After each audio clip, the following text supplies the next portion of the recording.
Donc, bonjour à tous. Donc, Laetitia Lemaner, gérante de l'agence Novam.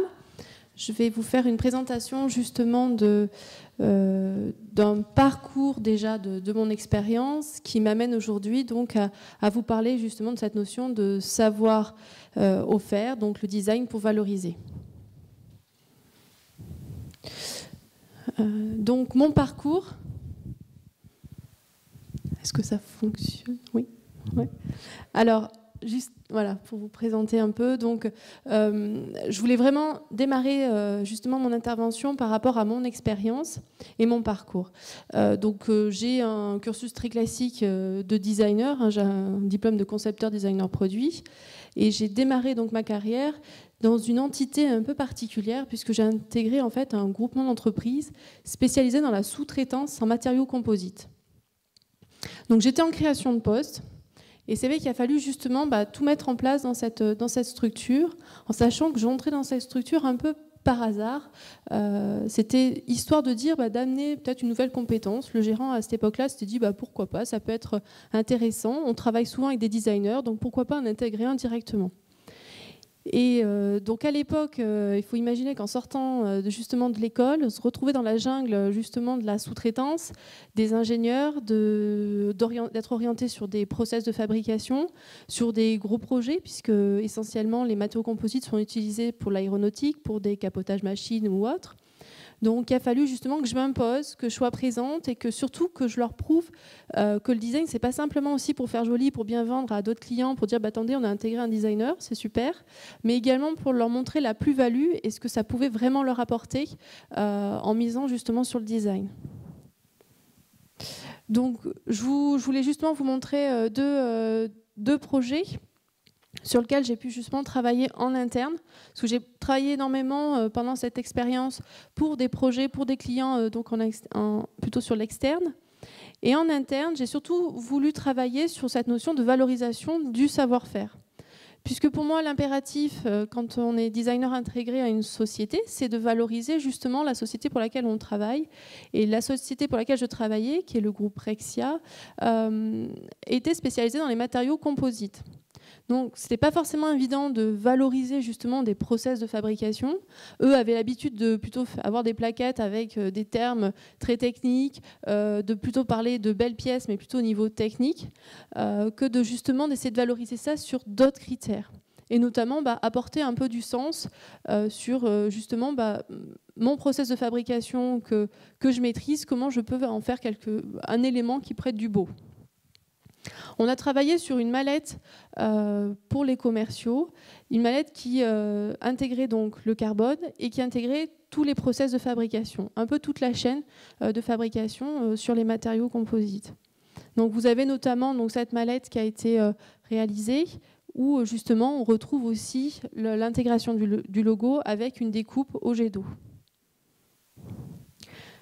Lorsque j'ai travaillé également, j'ai voulu aussi rentrer dans les ateliers, puisque je trouvais que vraiment dans les ateliers, c'était là où il y avait de la créativité, où il y avait vraiment des choses intéressantes, et où finalement, en tant que designer, c'était de pousser un peu plus loin ma présence.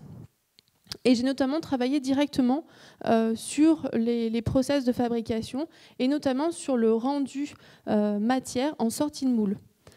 On avait souvent des discours en interne sur qu'est-ce qu'une belle pièce. Alors, une belle pièce pour un ingénieur justement ou un sous-traitant, ça va être aussi la belle pièce qui va être résistante au niveau mécanique, qui va être fiable justement dans ses données de résistance matériaux. Et moi, je me suis souvent dit aussi également, si vous approchez vos clients d'une façon un peu différente, en essayant de leur montrer qu'une belle pièce, ça peut être aussi un rendu en sortie de moule, une belle pièce peut être aussi un aspect esthétique. Donc on a travaillé sur ces notions-là, mais la contrainte était aussi que refaire de la recherche et du développement chez un sous-traitant, c'est pas forcément quelque chose d'inné. On ne s'amuse pas parce qu'on a envie de faire des essais comme ça. Donc il a fallu concevoir un moule qui puisse intégrer toute la chaîne de fabrication et l'atelier sans que ça perturbe la production. Donc j'ai travaillé sur ce moule en adéquation pour créer déjà des échantillons et ensuite intégrer ce qu'on pouvait obtenir par rapport aux différentes matières premières, dans ce process aussi de fabrication. Le résultat par rapport à cette notion de recherche et développement directement sur les aspects matériaux a été le dépôt de 2 brevets, notamment sur du toucher peau de pêche, un toucher soft en sortie de moule directement, et également sur l'intégration de fibres optiques directement dans le process de fabrication. Donc moi je voulais aujourd'hui vous parler essentiellement de cet univers de la sous-traitance. Donc depuis 2009 que je suis sortie justement du groupe Rexia, j'y suis sortie tout simplement parce qu'il y a eu la crise et que pour un sous-traitant de m'avoir, en gros, il ne savait pas trop souvent comment m'intégrer correctement. On a fait le choix de m'externaliser et je continue encore à travailler donc avec mon premier employeur sur tous les aspects dont ils ont besoin au fur et à mesure par rapport au design. Donc l'univers de la sous-traitance, c'est un univers dans lequel j'ai beaucoup baigné pendant cette expérience-là. Et aujourd'hui, c'est une expérience qui me permet justement d'approcher mes clients sur une version un peu vision transversale de mon métier, qui va de cette notion de positionnement stratégique, mais également positionnement sur les process de fabrication, sur j'ai telle donnée technique, j'ai tel matériau, comment je l'intègre, comment je travaille avec et comment je valorise. Et de plus en plus, sous l'agence Novam, on accompagne également des sous-traitants dans cette notion de valorisation des savoir-faire. Alors j'aime souvent à dire que l'univers de la sous-traitance, c'est un peu l'univers du mouton à 5 pattes. Souvent, c'est ce qu'ils vont vous dire, qu'eux sont capables de travailler sur de la série, sur un plan que le client apporte avec des choses bien précises et autres. Mais souvent, l'univers de la sous-traitance, c'est justement un rapport avec leurs clients sur le fait qu'eux sont obligés d'être force de proposition, de créativité, sont obligés de s'adapter à chaque fois, à chaque projet, de savoir justement comment ils vont pouvoir concevoir telle pièce ou tel élément ou quels sous-ensembles ils vont pouvoir mettre à disposition de leurs clients et créer. Donc eux aiment bien aussi cette notion d'être la personne qui peut résoudre un peu cette notion de mouton à 5 pattes, de se dire j'ai souvent eu comme retour aussi cette notion de bidouillage, de j'ai telle machine, tel process, je veux obtenir telle pièce, telle caractéristique. Parfois justement je fais des essais, je retravaille sur ma chaîne justement d'outillage et autres, et j'essaye d'obtenir la pièce la plus parfaite possible. Il y a vraiment autour de la sous-traitance la notion de qualité de pièce qui est très importante pour eux, pour rendre le client en gros content, mais aussi de travailler sur justement sa rentabilité, comment je valorise, comment je fais mon métier et comment je le fais au mieux. Je vais vous présenter deux exemples et 2 actions qui ont été menées sur Saint-Étienne et que j'ai eu la chance de participer. 2 exemples qui prouvent bien que justement le design peut justement s'intégrer, travailler, être à côté d'un sous-traitant ou même l'aider justement dans cette notion de valorisation de son savoir-faire. Donc une première action avec Designer Plus qui est Design-moi mon savoir-faire. Donc cette action avait pour objectif de créer un démonstrateur. Ce n'était pas forcément de faire du produit propre ou du design produit, mais c'était de développer un objet, un élément de démonstrateur pour le savoir-faire de la société. J'ai travaillé pour la société Sigenergie qui fabrique des chaudières à bois.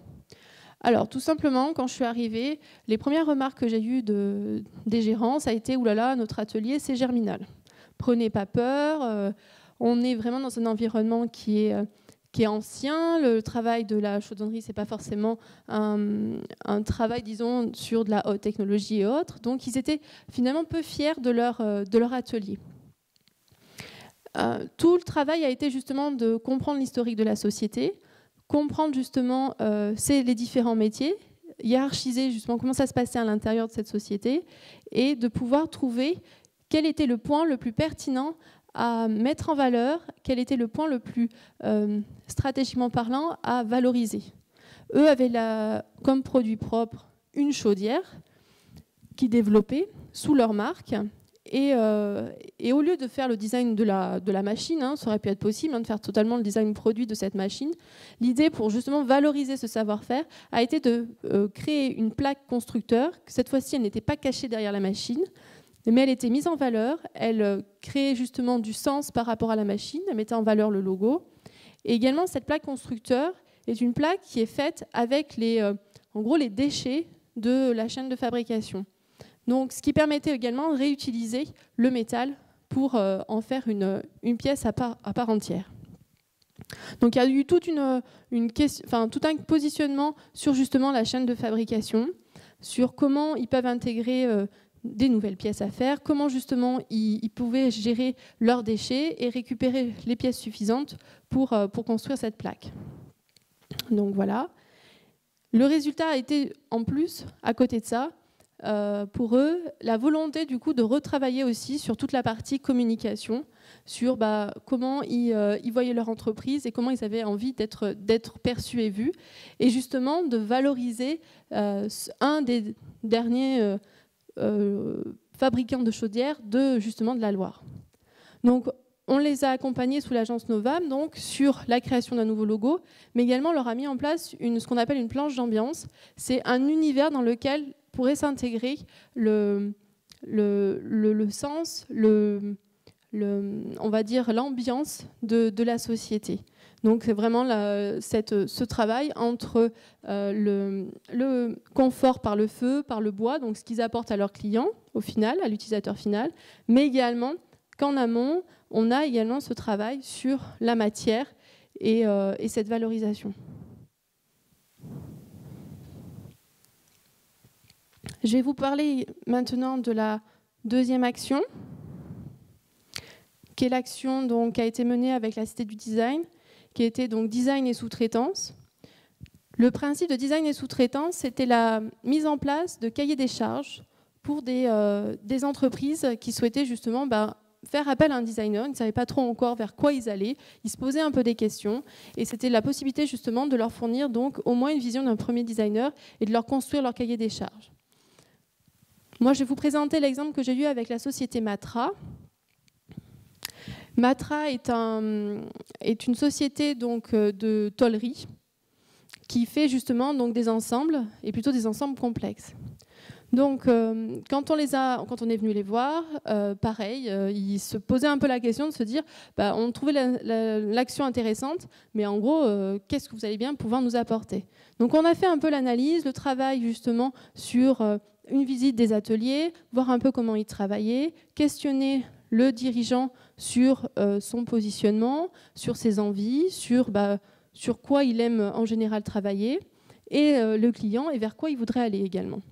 Donc en parlant avec tout ça, tout de suite, il nous a dit que lui, ce qui l'intéressait dans son travail, c'était justement de pouvoir aller sur de la tôlerie fine, sur des commandes clients un peu spécifiques qui demandaient justement cette notion de sur-mesure. En retravaillant avec lui sur ce thème de tôlerie fine et de sur-mesure, on lui a tout simplement mis en place donc, la planche d'ambiance qui est située donc en dessous là, de ma présentation, en lui montrant les différents aspects de ce qu'on avait ressenti, dans l'ambiance dans laquelle on pensait que ça pourrait être intéressant que lui retravaille sur son positionnement. Donc justement, le fait de cette finesse et d'être sur mesure, donc de travailler sur la notion un peu de haute couture, de savoir-faire bien spécifique et de valoriser tout ça. Il y avait également la notion d'écologie aussi derrière, puisqu'il avait installé des panneaux solaires sur son toit. Donc on a essayé justement d'intégrer toutes ces notions-là dans cette image, on va dire, mise en scène, pour créer un peu l'ambiance dans laquelle il faudrait qu'il aille travailler. Quand on lui a présenté la planche d'ambiance, il a tout de suite accroché. Il m'a dit mais c'est génial, et il a surtout aimé justement cette approche à l'opposé de son métier qui est très masculin, très industriel, qui est très sombre, cette approche justement d'aller vers de la haute couture. Et que finalement, ce que lui propose avec de la tôlerie fine, avec des choses très sur mesure, ça revient à finalement faire de la haute couture de la tôlerie. Donc par rapport à ça, tout un travail a été fait avec des séances photos, avec donc ça c'est le résultat qu'on a au-dessus, avec la mise en scène donc du logo Matra. Donc c'est vraiment un positionnement. Lui, ça lui a permis également de se poser des questions sur qui il est, comment il peut orienter son offre, comment il peut se différencier de sa concurrence, sur quelles petites choses en fait il peut jouer pour mieux approcher ses clients, pour valoriser tout son travail. Donc voilà, c'est au niveau du temps, Ok, super. Donc je peux encore vous présenter une action. Alors cette action, c'est une action que je mène moi avec ce client depuis très longtemps, puisque c'est la société MVP, qui est Magnum Venus Plastic, qui est située à Seattle. Donc c'est des Américains. C'est des gens que je connais tout simplement parce qu'ils vendaient des machines pour la réalisation donc, de matériaux composites. Donc par rapport aux différents process de fabrication, à des moments on a besoin d'acheter des machines. Et derrière ces machines, il y a aussi des fabricants. MVP, donc à l'époque où j'étais designer intégré, commençait les prémices d'un nouveau process de fabrication par rapport justement aux matériaux composites et notamment donc, de membranes flexibles pour de l'infusion. C'est tout un travail de rencontre que j'ai eu avec eux, d'échanges et autres. Et quand je me suis donc mis à mon compte, ils m'ont rappelé en me disant, en gros, nous on aimerait bien, si tu pouvais venir en gros sur place, nous aider un peu, parce que ça y est, maintenant notre process de fabrication est au point, la machine elle est au point. Par contre, on n'arrive pas du tout à l'expliquer, on n'arrive pas du tout à montrer l'intérêt de ce process. Ce process de fabrication permettait à la fois de simplifier considérablement justement le process, d'être innovant sur la partie écologie, puisqu'on avait un procédé de fabrication qui était en gros moule contre moule, et qui permettait également d'avoir des ateliers bien plus propres, et surtout d'avoir aussi des gains de matière, puisque la partie contre moule était faite avec une matière souple, mais réutilisable. Donc il y avait vraiment dans ce process de fabrication, ce nouveau process de fabrication, un enjeu qui était considérable. Par contre, c'est vrai, quand je suis arrivée sur place, dans leur atelier, la machine, il y avait des tuyaux qui partaient dans tous les sens. Comment expliquer à quelqu'un que c'est un process simple, que ça va vous faire gagner du temps? Quand vous voyez une machine, vous avez l'impression que c'est une usine à gaz. Donc, je n'ai pas fait la révolution sur la machine, parce qu'au final, au niveau capotage et autres, on a travaillé un petit peu sur simplifier justement cette partie machine. Et on a surtout mis en valeur donc, la pompe, celle qui sert justement pour injecter après, derrière, par rapport à ce process. Et moi, mon travail a été de leur dire, on peut peut-être passer par une animation 3D, on peut peut-être passer aussi par un logo, un nom propre à ce process de fabrication. Au lieu qu'ils aillent vendre justement leur process de fabrication, leur nouvelle machine, avec des termes très complexes, avec des textes très longs, peut-être tout simplement prendre ce process de fabrication, cette nouvelle machine, un peu comme une marque, avec un logo, avec tout un argumentaire, tout un environnement, et avoir une force derrière. Tout ce travail a été plutôt bénéfique. Je continue toujours à travailler avec eux, d'ailleurs, dès qu'il faut justement refaire des 3D, des animations, des choses comme ça. Les animations que j'ai faites pour eux, pour expliquer justement la simplification du process, les différentes étapes, maintenant ils s'en servent pour leur training, pour justement former les opérateurs. Et ça permet de pouvoir vraiment simplifier le discours entre ce procédé de fabrication et ces vendeurs au final. Donc voilà un peu que finalement le designer a un regard transversal, peut apporter des choses simples, sans forcément aller dans des éléments trop complexes, sans non plus trop perturber une entreprise. Il faut que finalement le designer parfois reste aussi un peu à sa place, surtout quand on est face à des industriels. Il faut amener les choses un peu en douceur et par l'expérience, en leur prouvant petit à petit que justement on peut leur apporter des éléments, des petites choses, avec un regard un peu différent. Donc voilà. Je ne sais pas si c'est bon. Ah, mais j'ai même encore un peu de temps. Donc, bon, je sais, voilà un peu donc, mon parcours avec justement ces expériences-là. Voilà, justement, j'ai un dernier flyer. Pour ajouter par rapport à ça, donc l'agence Novam, avec le co-design et avec 3 autres agences de design de Saint-Étienne, on sera présent justement au salon du MIDES, qui est le salon de la sous-traitance, donc à Paris, le 4 et 7 novembre, pour justement présenter les 2 actions que je vous ai présentées, Design Moi Mon Savoir-faire et Design et sous-traitance, et justement trouver et être au cœur des sous-traitants, leur montrer que les designers s'intéressent aussi à eux, s'intéressent à leur métier et à cette créativité.